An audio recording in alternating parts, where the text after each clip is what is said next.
Hey everyone, it's Wes here. I'm going to show you guys what's inside my bag when I work at the hospital. So if you would like and subscribe, that would really help me out. So let's jump right into it. So typically what I'm going to bring to the hospital is this green backpack. Now, I've had this green backpack for like 3 years and it's great because I really enjoy bringing only one or two things to the hospital instead of having to bring, different bags, water bottles, purses.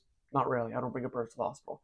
But first, what I'm going to bring inside that bag is I'll bring a pair of shears or scissors. And when I'm working, I'm constantly opening bags, cutting Coban, clothes, you name it. I highly recommend buying a pair of these. I got these for like $5 on Amazon. So you can buy the expensive ones, but honestly, the cheapos on Amazon work perfectly. I also bring a pen or pencil, but I'm going to be honest, I pretty much lose it immediately once I get there. So sometimes I don't even bother bringing one. I also bring a lunchbox and a water bottle, and I meal prep for the week. So this is great for me.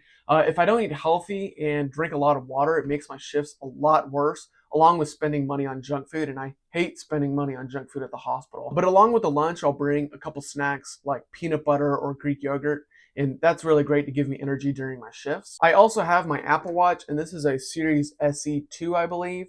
It's great because you can keep up with things going on and set timers, stopwatches, telling time, obviously, because that's pretty important. The most important thing I bring to the hospital, not really, but are these black AirPods. I really like these because when I'm on break, I really enjoy listening to podcasts while I eat. But also, the biggest thing you don't want to forget is a phone charger.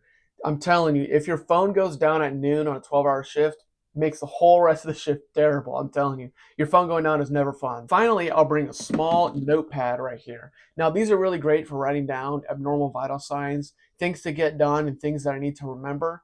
But really, that's pretty much it. You don't really need to bring a lot to the hospital. The hospital has pretty much everything you need to perform your job. So comment below if there's anything that I missed out or things that you bring to the hospital personally. Like and subscribe, and I'll see you next time.